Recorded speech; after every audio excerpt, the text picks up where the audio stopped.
Hello students.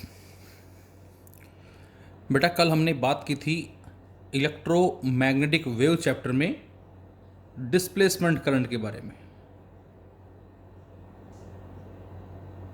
कि displacement current जो है वो क्या होता है,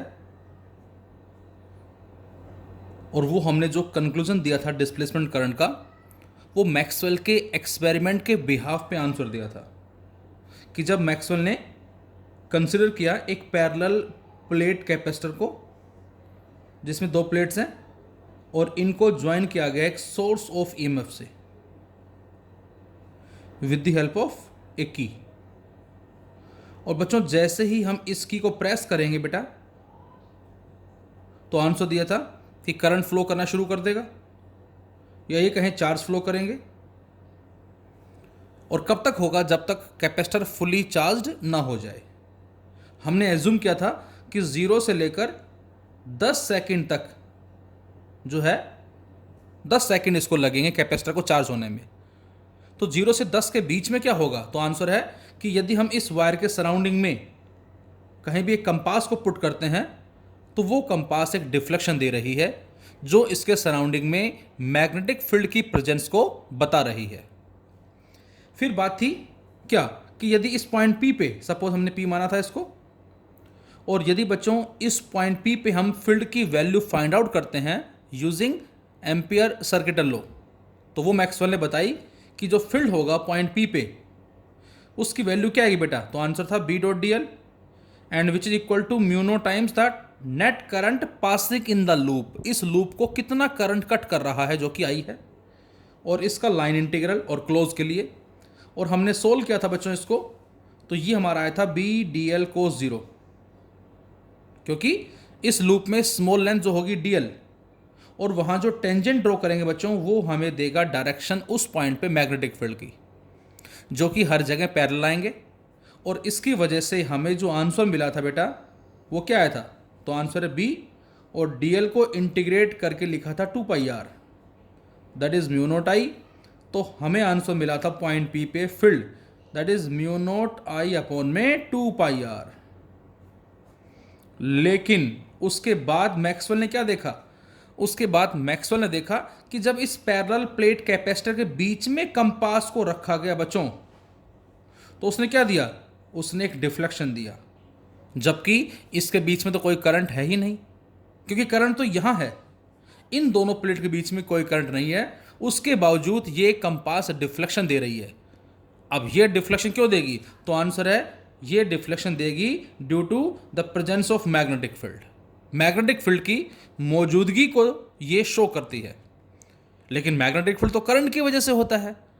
तो मैक्सवेल ने सोचा कि यार यहाँ पर करंट भी नहीं है और डिफ्लेक्शन भी मिल रहा है, तो जरूर कुछ ना कुछ तो बात है, कुछ ना कुछ कमी तो है जो एम्पियर ने एक्सप्लेन नहीं की, और उसी को ही हमने डिस्प्लेसमेंट करंट का नाम दिया था। लेकिन यहाँ जो डिफ्लेक्शन वो 0 से 10 सेकेंड के बीच में ही आया, 10 के बाद डिफ्लेक्शन नहीं आया, केवल इस टाइम और इस टाइम के बीच में, क्योंकि ये हमने टाइम एज्यूम कर लिया कि इतने टाइम में कैपेसिटर की फुली चार्जिंग हो जाएगी। लेकिन इन बिटवीन दिस टाइम ये कैपेसिटर लगातार चार्ज हो रहा है और उसी दौरान डिफ्लेक्शन मिला। तो अब यदि यहाँ से एक टिफिन बॉक्स लाइक सरफेस लेते हैं जो पॉइंट P से पास हो रहा है, लेकिन वो इन दोनों प्लेट के बीच में से भी गुजर रहा है, तो अब यदि हम इसी पॉइंट P पे फील्ड कैलकुलेट करें तो आंसर बेटा इस लूप को कोई करंट कट नहीं कर रहा, तो इसका मतलब इसी सेम पॉइंट पे फील्ड की वैल्यू क्या है? 0। तो इसका मतलब यदि हम ये लूप लेके सोल्व करते हैं तो फील्ड ये आता है, ये लेके सोल्व करते हैं तो 0 आता है, जबकि यहां पर डिफ्लेक्शन तो आ रहा है, मतलब कंपास डिफ्लेक्शन दे रही है। मैग्नेटिक फील्ड तो है लेकिन मैथमेटिकली नहीं आ रहा, तो कुछ ना कुछ इनकम्प्लीटनेस तो है, और उस इनकम्प्लीटनेस को ही उसने नाम दिया क्या? कि इस रीजन में भी एक करंट एग्जिस्ट कर रहा है, this is an insulating medium. और बच्चों वो जो करंट है वो क्यों है? तो आंसर है इस रीजन में electric field as well as electric flux दोनों के दोनों चेंज हो रहे हैं विद रिस्पेक्ट टू टाइम। और इसी के बिहाफ पे ही बच्चों हमने डिफाइन किया था displacement current is the current which comes into play in the region in which electric field and electric flux changes with respect to time. उसी को बच्चों हमने डिस्प्लेसमेंट करंट का नाम दिया था कल। और phi is equal to q by epsilon naught, phi electric flux, इसको डिफरेंशिएट किया था बच्चों हमने d phi E by D t, 1 upon epsilon naught को बेटा बाहर लिया था d q by D t. तो बच्चों हमें d q by D t जो मिला था बेटा, जिसको हम आई और इसके पाँव में डी बना देते हैं, आई डी डिस्प्लेसमेंट करंट, इसकी वैल्यू आई थी एप्सिलॉन नॉट इनटू में D phi E by D t. तो ये हमारे पास मैथमेटिकल फॉर्मूला आ गया था डिस्प्लेसमेंट करंट का।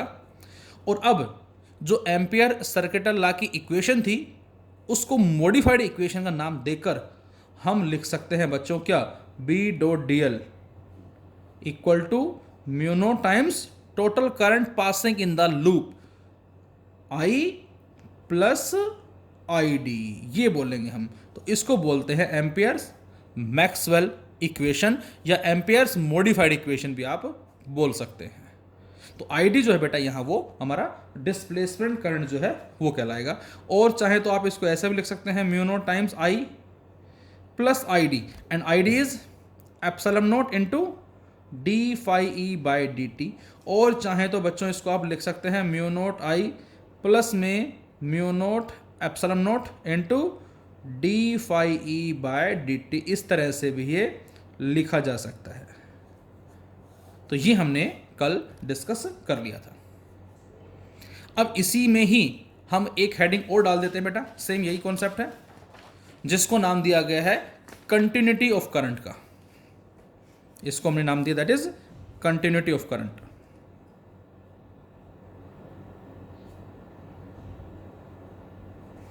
Continuity of current. अब कंटिन्यूटी ऑफ करंट का जो कॉन्सेप्ट है बच्चों, ये हमसे क्या कहना चाह रहा है जरा देखें। हमने स्टडी कर लिया है बी डॉट डी एल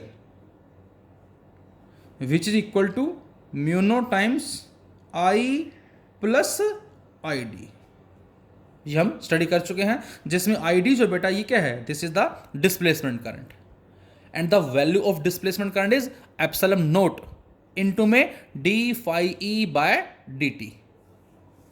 अब आई जो है बेटा, इसको हम बोलेंगे क्या, ये आई कौन सा है, ये जो आई है बेटा, ये वाला करंट जो इस वायर में है, जिसको हम क्या बोल सकते हैं, कंडक्शन करंट बोल सकते हैं। और जो डिस्प्लेसमेंट करंट है वो यहां पर है इंसुलेटिंग मीडियम में। आई डी जो है बेटा वो इस इंसुलेटिंग मीडियम में है, और जो आई है वो इस कंडक्टिंग मीडियम में, दैट इज कंडक्शन करंट है। तो अब यहां से आई प्लस आई डी जो है वो क्या है, तो आंसर है I plus I D has the important property of continuity. I plus I D having the important property of continuity along any closed path, although individual they may not be continuous। क्या मतलब इस बात का, जैसे हमने again एक parallel plate capacitor consider किया, और मान लेते सपोज हमारे पास जो प्लेट्स हैं वो इस तरह से हैं, सर्कुलर प्लेट्स हमने कंसिडर कर ली, और इनको ज्वाइन कर दिया बच्चों उसी तरह से हमने एक सोर्स ऑफ ईएमएफ के साथ with the help of one way की। ये हमारे पास हो गया, नाम देना चाहो दे सकते जो भी आप प्लेट्स को। अब यदि हम इस प्लेट के लेफ्ट में एक लूप ले लेते हैं और एक लूप इस प्लेट के राइट में ले लेते हैं हम, सपोज प्लेट ये प्लेट 1 है, इसको P1 बोल दो चाहे आप, और इसको P2 बोल दो, this is plate 1 and this is plate 2, और इस लूप को आप C1 बोल दे सपोज, और इस लूप को बेटा आप सपोज C2 बोल दें। ये हमने 2 लूप कंसिडर कर लिए हैं। इस लूप के कॉरस्पॉन्डिंग जो करंट एग्जिस्ट कर रहा है वो ये वाला है I, और इस लूप के कॉरस्पॉन्डिंग जो करंट एग्जिस्ट कर रहा है वो ये वाला है, दैट इज ID। तो यहां से लिखा हमने क्या, we consider a parallel plate capacitor having plate P1 and P2 being charged with a battery, I be the conduction current flowing through the wire, let C1 and C2 be the 2 loops which have exactly same boundary as that of plate। इनकी जो boundary बच्चों हमने same मानी, जो किसकी है, plate की है। C1 जो है वो हमारा इस P1 के लेफ्ट में है, and the C2 in right of plate P1। Let I be the conduction current flowing, यहां जो करंट फ्लो कर रहा है बेटा वो हमने क्या माना, I माना। Let I be the conduction current flowing through the wire at any instant, but there is no conduction current across the capacitor gap. Capacitor gap जो है बेटा, यहां पर कोई भी कंडक्शन करंट नहीं है। As no charge transported across the gap, और इस गैप में कोई चार्ज भी फ्लो नहीं हो रहा, तो हम लिख सकते हैं क्या, फॉर लूप C1, मैंने लिखा यहां for loop C1 there is no electric flux. जो लूप C1 है, फ्लक्स तो यहां है, जैसे जैसे चार्जिंग हो रही वैसे वैसे इस रीजन में electric lines of force increase हो रही हैं, या ये कहें इस रीजन के अंदर इलेक्ट्रिक फील्ड इंक्रीज हो रहा है, इलेक्ट्रिक फ्लक्स इंक्रीज हो रहा है, लेकिन यहाँ पर बच्चों कोई इलेक्ट्रिक फ्लक्स नहीं है। तो C1 के लिए हम क्या लिख सकते हैं, C1 के लिए बच्चों phi e की वैल्यू 0 लिख सकते हैं, और d phi e by dt जो होगा बेटा वो क्या होगा, 0 होगा। तो मैं अब आपसे ये कहूँ, ये बताएं I प्लस आई डी जो है हमारी टर्म, उसको हम क्या लिख सकते हैं। तो आंसर उसके लिए हम लिखेंगे I प्लस आई डी 0 लिखेंगे हम। आई डी 0 क्यों लिखा, क्योंकि फ्लक्स में कोई चेंज आ ही नहीं रहा, इसके रेस्पेक्ट में चेंज यहाँ आ रहा है, इसके लिए D phi E by D T क्या हो जाएगा, 0। और जब D phi E by D T 0 हो जाएगा तो जो हमारा आई डी है, कितना I D, epsilon naught into D phi E by D T, ये भी क्या हो जाएगा बच्चों, 0 हो जाएगा। तो हमने इस आई डी को यहाँ 0 रखा, तो यहाँ से I की वैल्यू बराबर किसकी आ गई, I, and this I is suppose D q by D T. इसको मैंने नाम दिया सपोज इक्वेशन नंबर 1। जी हम बात कर रहे हैं किसके लिए, फॉर लूप C1 के लिए बात कर रहे हैं।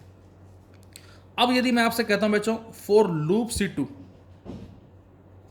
अब यदि मैं लूप C2 के लिए बात करूं, इस C2 के लिए there is no conduction current, क्योंकि कंडक्शन करंट तो यहां वायर में है, यहां कोई कंडक्शन करंट नहीं है। इसका मतलब there is no conduction current. अब यदि कंडक्शन करंट नहीं है तो इसका मतलब ये जो I है बेटा, कौन सा I, ये वाला I, ये क्या हो जाएगा, 0 हो जाएगा। और जब ये 0 होगा तो अब आप बताएं I प्लस आई डी जो है बच्चों वो किसके बराबर आएगा। तो आंसर I की वैल्यू 0 और प्लस आई डी, ये बच गया। और अब आप चाहें तो इस आई डी को रिप्लेस कर सकते हैं किससे, epsilon naught into D phi E by D T, बोलो लिख सकते हैं यहां से हम। और हमें पता है बच्चों क्या, कि जो फाई होता है फ्लक्स, वो होता है क्यू अपॉन एप्सिलॉन नॉट। तो बेटा ये क्या आ जाएगा, ये आ जाएगा, इससे ये कट जाएगा, अंदर क्या बचा, D q by D T. ये किसकी वैल्यू आ गई, ये हमारे पास I प्लस आई डी जो कि 0 प्लस में आई डी के बराबर है, and which is equal to D Q by D T, ये वैल्यू इसकी आ गई है, and this is equation second. अब आप ध्यान से देखें फर्स्ट को और सेकेंड को। फर्स्ट में I plus I D equal to I plus 0 है, सेकेंड में I plus I D 0 plus I D है। क्यों, क्योंकि फर्स्ट में लूप C1 जो है बेटा वो इस प्लेट के लेफ्ट में है, जहां पर एक कंडक्टिंग मीडियम है, कंडक्शन करंट फ्लो कर रहा है, I एग्जिस्ट करेगा, आई डी 0 होगा।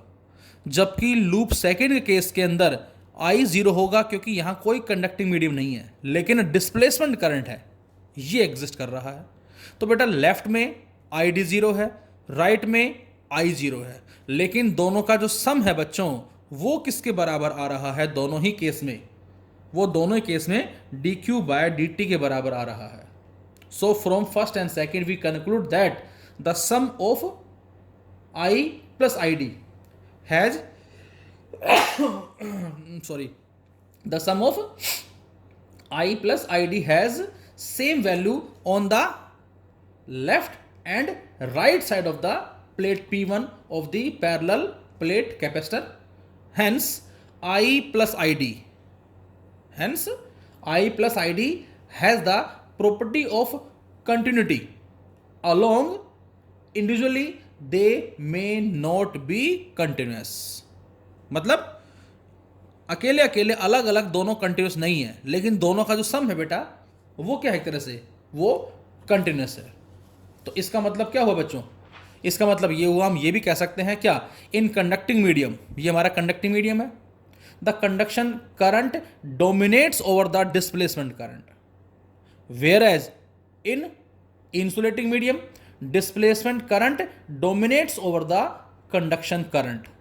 सो if we measure the magnetic field at a point, यदि हम किसी पॉइंट में मैग्नेटिक फील्ड को मेजर करना चाह रहे हैं between the two plates of A parallel plate capacitor, it is found that B is same as that just outside the capacitor. तो हमें क्या मिलेगा, B की वैल्यू वही आएगी यहां जो बाहर की तरफ है, और यही हमारी कहलाती है कंटिन्यूटी ऑफ करंट. तो ये हमारे CBSE बोर्ड एग्जाम में 2-3 साल पहले लगातार एग्जाम में 2-3 साल तक आई थी ये. तो ये हमारी कंटिन्यूटी ऑफ करंट कहलाती है. तो इक्वेशन लिखनी है आपको और थोड़ा सा इसको अपनी लैंग्वेज में आपको एक्सप्लेन भी करना है. तो ये हमारा हो गया इसके रेस्पेक्ट में.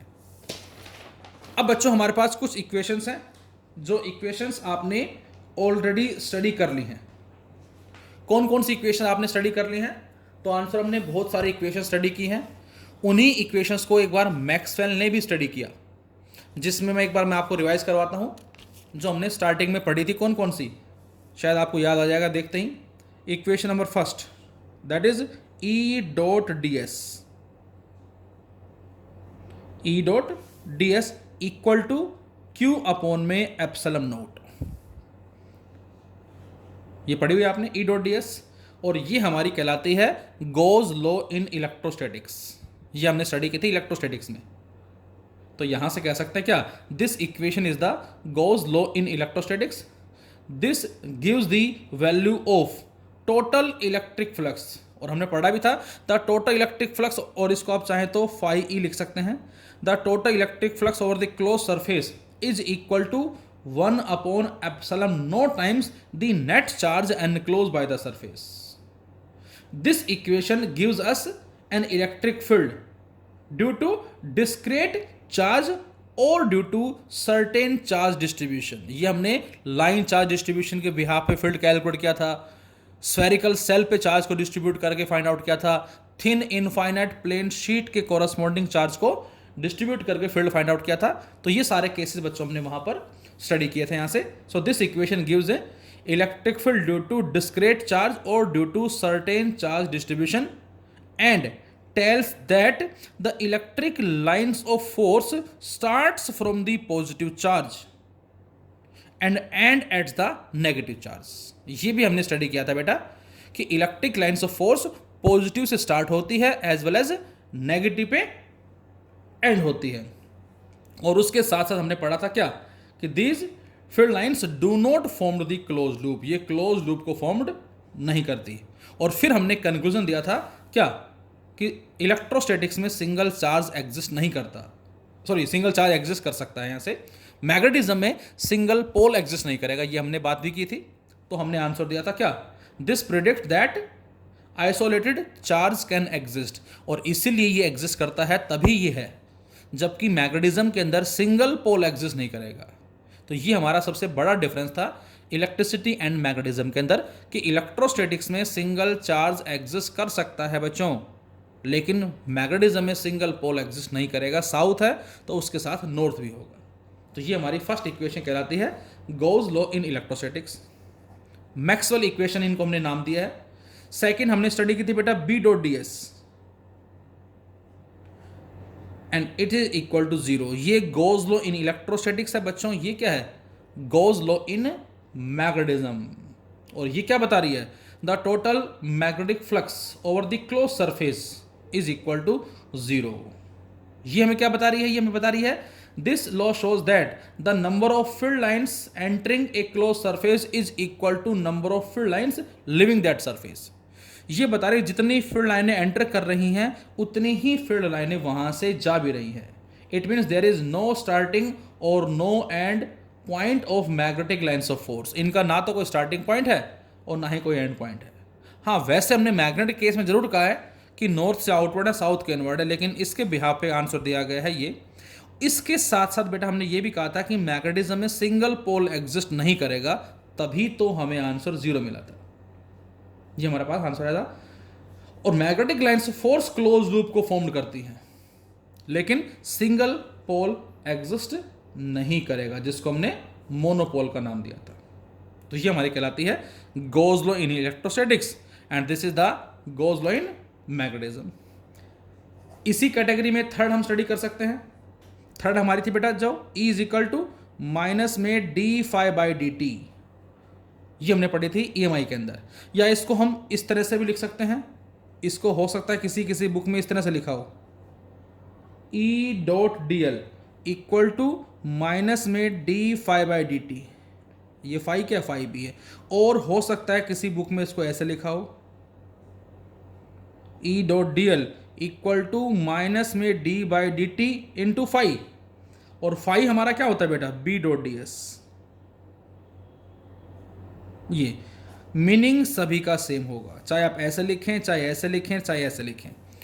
ये बच्चों हमारी क्या है, this equation is the Faraday's laws of electromagnetic induction, जिसमें B डॉट डी एस जो बेटा वो हमारा सरफेस इंटीग्रल है मैग्नेटिक फील्ड के लिए, और the close curve which the line integral of electric field is taken. ये हमारा जो इंड्यूस्ड ईएमएफ थी किसी भी लेंथ वाइज, जिसको हमने E डॉट डी एल का नाम दिया। अब ये रिलेशनशिप क्या बता रही है हमें, ये रिलेशनशिप बता रही है क्या, this law gives the relationship between electric field जो कि E है and D by D T B D S, this relationship between electric field and changing magnetic flux D phi by D T, मतलब magnetic flux में जो change आ रहा है उसके बीच में रिलेशनशिप दे रही है अराउंड एनी क्लोज पाथ, या जिसको हम EMF भी बोल सकते हैं। इसको आप चाहें तो EMF का भी नाम दे सकते हैं, मीनिंग सेम होगा। तो यहां से हम कह सकते हैं क्या, this law gives the relationship between electric field and changing magnetic flux. This law shows that the line integral of electric field over the close path, जिसको हमने EMF का नाम दिया है, is equal to time rate of change of magnetic flux through the bounded by close surface. ये हमारी relation कहलाती है कौन सी, that is the Faraday law of electromagnetic induction. Fourth हमने जस्ट अभी स्टडी की है, B dot D L, B dot D L equal to mu naught times I plus I D.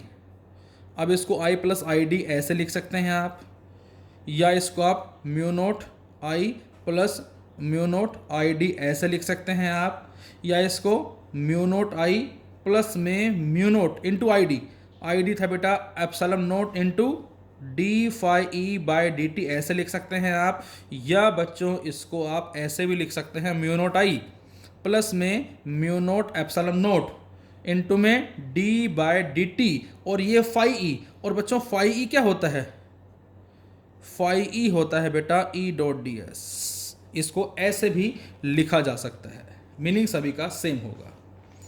This equation is the amperes modified equation, या ampere Maxwell equation भी बोल सकते हैं। ये हमें क्या बता रही बेटा,